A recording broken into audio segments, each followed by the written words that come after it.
What's up, guys? My name is Kyle Dixon, and today we're going to be making a video on the n8n form submission trigger node. And we're going to be going through all the settings so you guys know by the end of this video how to fully utilize this. And just to give you some ideas of what you could use this for, obviously form submissions and stuff like that, but also you use this as like a content scheduler. So you could drop in the caption you want to use for the post, you could drop the file in, any hashtags, stuff like that, and you could basically schedule it through a workflow, or you could just post it automatically on any platform you want. So X, LinkedIn, Instagram, Facebook, YouTube, just enter the info in the form, press submit, and then it'll automatically schedule it in your scheduling platform, or it'll post it automatically. So you can configure that however you want. You could use this for client onboarding. You could use this for testimonial collection system where, your clients would submit a testimonial and you can make a workflow where it automatically puts that on your website for you. Multi-channel content repurposing, so you could drop in, let's say, a blog, and they'll repurpose that blog for X, LinkedIn, email newsletter, or even make a new blog for you that sounds kind of like that, but it repurposes it for your own website. So there's a lot of things you guys could use this for. There's just a couple examples, but there's hundreds. And so yeah, there's a lot of cool things you could do, but I'm gonna hop right into all the settings of this node. So basically, the test URL is what you'll use to look at your form when you're testing out. So when you're building a workflow, you guys want to use this basically test step right here, and it'll pop the form up, or else it'll look like this. So you guys need to make sure you press this so it's listening for the form submission, and it will activate the workflow that you guys are trying to use. Now, once you guys are actually ready to go live, press production, and then activate your workflow. Okay, so that's test and production. Now, what is authentication? So authentication is basically, I don't use this a lot, but if you only want certain people to be able to access this form, you could actually add a username and password right here. So basic, go here, you could add a username. So the username would be test, and then the password's whatever you do, and then you basically just press save. And what's gonna happen is before this form pops up, there's gonna be a little box that pops up asking for a username and password. So any bots, any people you don't want in your form be able to access it, they won't be able to access it without that username and password. So that's basically what that is. Kind of cool, but to be honest, I don't really use it too much. So hopping into the next thing, form title. What that is right here, you're gonna be able to change the username, the title of your form, and then right here, description. So whatever you guys want to do, that's how you guys change that. Now we're gonna be breaking down each of the form elements so you guys know how to use them. I listed them basically all out right here. So a text is just gonna be, it's just simple text. You could add a placeholder. So for example, right here, you'll see a placeholder. Once you start typing, it goes away. But basically just text. You can put numbers in there, letters in there, whatever you guys want. So that's how text works. Great for names, last name, and stuff like that. And then you could require it or not require it. That's up to you. So if you don't require it, that means they could submit the form without actually putting their name. So I usually require that. So the next one is date. So right here, you'll see this doesn't take in words. So I can't type in Kyle Dixon, whatever I want to do. So you go to here, you can pick a date in the calendar, and that's great. Like I said, you can use this for content scheduling or however you guys want to use it. So you guys get creative with that. So the next thing I'm going to be going over is the custom HTML. So if you guys don't really know HTML, then this really won't be useful to you. But what you can do in here is basically you could put in your own HTML. So let's say, for example, I wanted to write something on here. I just wanted to write like a title. So I'll do an H1 tag. So this is basically, there's 6 different heading tags. So H1 is gonna be the biggest. H6 is gonna be a little bit smaller. So I'll show you guys an example. So if I put hello, and then I add in a H6 close tag, hello 2. So what this is gonna do is when I go to test step. As you guys can see here, oh, I put hell. Oh, geez. The H1 tags, H1's gonna make it bigger, H2's gonna make it smaller. Now you guys could also use paragraph tags. So these basically mean H1 and H1 through H6 is basically just like headers and stuff like that. But so you basically start off with open bracket, put in the type of header you want, close bracket, text, and then open bracket slash the header you use right here, close bracket. So you'll be able to put text right there. But you guys could also do like something like a paragraph. So you guys could write a whole paragraph. Hey, this is Kyle Dixon writing a paragraph. So you can do stuff like that too. So you could test that, see, paragraph.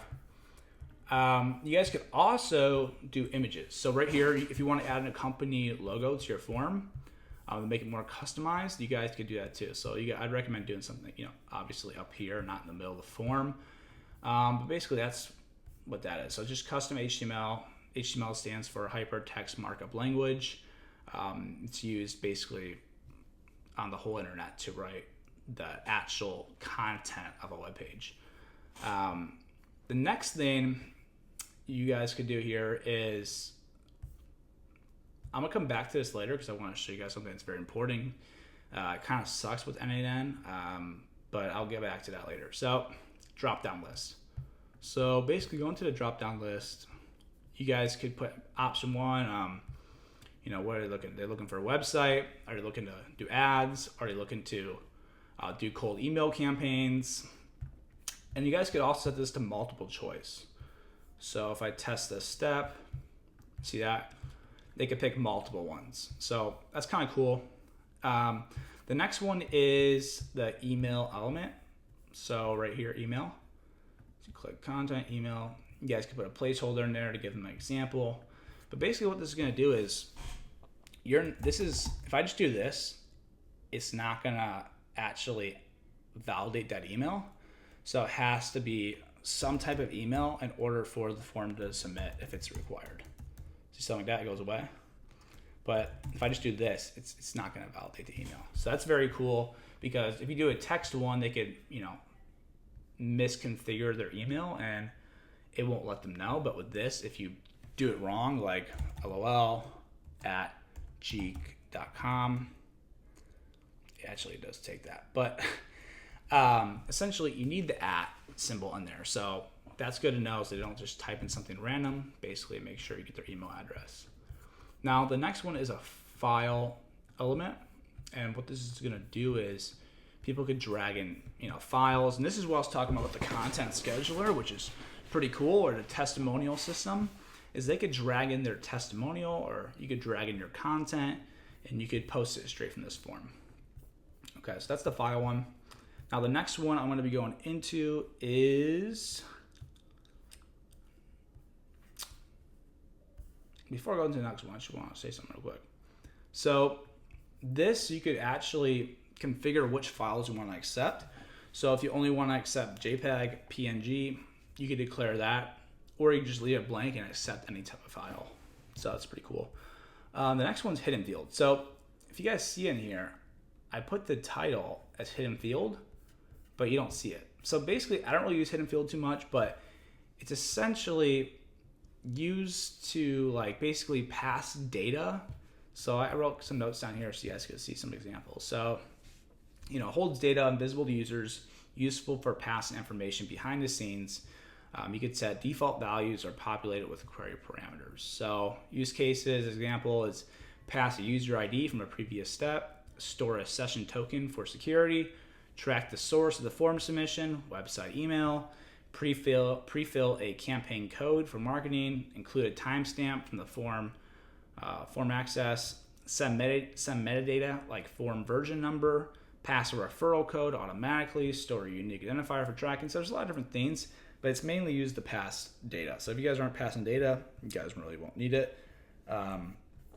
But the next one I'm going to go over is something called the number field. So this is different from text, where you could type in text or numbers. Right here, you can't type in text. I'm trying to type in text, it won't work. So you guys could only type in numbers here. So that's something pretty cool. Next one is password. So right here is the next element, password. Click on password. And what this is going to do is it's going to hide the text or the numbers or whatever they're typing in there with these little dots. So it's going to hide it all. So that's that.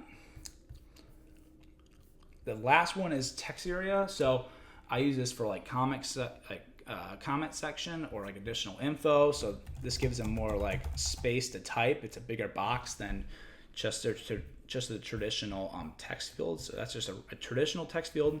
This is a text area. So they could actually drag that down and, you know, write a whole paragraph for you on what they're looking to do with you guys. And you can require that or not, put a placeholder, blah, blah, blah. Okay, so hopping into the good stuff. So respond when essentially means, I usually do form submitted, but you have two options. So the form could redirect or respond once the form is submitted or once the workflow is finished. So let's say it's a job application. They're, you know, putting in all their stuff. What I can do is there could be a couple extra steps, validating info, making sure they got all the right stuff, and then coming back once the workflow is finished and giving them a response. Hey, we got your stuff. It looks all good. I don't really use it too much. I usually just do form submitted. So as soon as this node receives the form submission, next step or redirect. Okay. So what is this? Append an n8n. I always turn this off unless you want the n8n logo on your form. So right here, you guys don't see the n8n logo. But if I turn this on and I do test step, see how it says from form automated with n8n? Usually, I mean, most people don't want that on. So just make sure you guys always keep that shut off. Now for the submit button right here, what you're gonna be able to do is you essentially could just change the button to, you know, click here, for example, and then test step, and it's going to show you, you could, you know, just change basically the text of the button. So pretty simple. Form path. So this basically, as you see right here, you could create a custom form path for your form. This could help with organizing all your forms or making basically the URL more custom to what the form is actually about. So if it's a contact page, put contact, or you can make it, you know, onboarding. And this also helps with webhooks. So if you're using webhooks, customizing the form path can help you organize all your webhooks, stuff like that. So I'll show you an example. Test step. You guys see up here, basically just adds contact to the end of the URL. And essentially that's what that does. Pretty simple. Ignore bots. So this could, if you turn this on, this will ignore any bot that goes on your form. And it basically won't allow them to submit the form. So pretty simple. And use workflow time zone. So what this is going to do is anyone who uses your form, it's basically going to customize that form, like, you know, date section to your time zone. So if they're in if they're in China and it's the 16th, it's going to be configured to your time zone essentially. So that's what that does. I don't really use it too much because everyone's kind of near where I'm at. So this is the cool stuff. So if you don't actually like the layout of your form and you want to change some colors, make the text more bold, this is where you're gonna be able to basically customize all this stuff using CSS. Let me drag it down. So there's a lot of stuff I could go through here, but this video would end up being like 30 minutes. So you guys can kind of dive deep into this. I'll give you a couple ones. So basically this, like I said, there's 6 different, heading tags you could do. H1's gonna be the biggest, H6 is gonna be the smallest. You could configure all these tags to be, different sizes. PX stands for pixels. So, your H1 tag is gonna be 28 pixels. If I make it 40, it's gonna look bigger. Now, this is some more CSS. This changes the background color. So you could use RGB, or you could use these hashtags and do all that. I like using RGB. just what I use more of. But basically, you can change color background as the background of it. Now, you kind of need to know a little bit of CSS to really understand all this. So if you're not familiar with CSS, either don't worry about it, or if you really want to know and nerd out, I would go through each one of these lines one by one, fully understand it. But basically, you could change, the shadow color of the form. So if you wanted to make the shadow of the form, the thing around the form, a different color, you could change it red, you could change it black, you could change it whatever color you want. And then this is actually the gradient of the color. So if I want to make it, more transparent, I would lower that color. If I want to make it more like a fuller color, more bold, it goes up to 1. So anywhere from 1 to 0 is where you could really adjust that gradient level from. There's a bunch of different other stuff, links, there's a lot of stuff. Border radius, where's that bad boy at? Border radius, right here. So border radius is basically going to affect the curvature of your form. So the border, like the radius of your corners. So you could change that up. Essentially what that, do whatever you want. But what kind of sucks is you can't really change your HTML. So if you guys know CSS, I'm gonna kind of go over this briefly. So you could add classes, something called classes, to your actual HTML elements and in like a code editor or something like that. But in here, for some reason, so if I want to identify this H1 tag as fun and I want to be able to change the color of that only, it doesn't allow you to do that. So when I go down here and I go to write some CSS code, so the tag is fun, open bracket, curly bracket, and I want to change the color of the actual text to green. And then I go to save it and then open it up. It doesn't allow me. So that's what kind of sucks about the custom form styling, is you really can't, customize it too much. So like there's no such thing really as, I guess, specificity in this. So you basically have, if you're going to change something, you got to change everything. So that's the one thing that sucks. But that's basically all the settings for the form trigger node. So I'm going to hop into settings right here and really quick. So this basically, you can display a note under your node. So I put hello right here and you could change that right there. So, but that's pretty much it, guys. Just wanted to run through this really quick. If you guys have any questions, I will make another video kind of going through all your questions in the comment section, but there's really a lot here and I didn't want to make this video a whole hour going over to form node. It's already been like 18 minutes. So, yeah, so that's it, guys. If you guys have any questions, I really appreciate you guys watching this video. And tomorrow we're going to be going over the HTTP node and everything you guys can do with that, API calls, scraping websites, a whole bunch of stuff you guys can do with that. So stay posted for tomorrow's video, but that's it for now. Make sure to like, subscribe, comment if you have any questions, and I'll see you guys in the next video.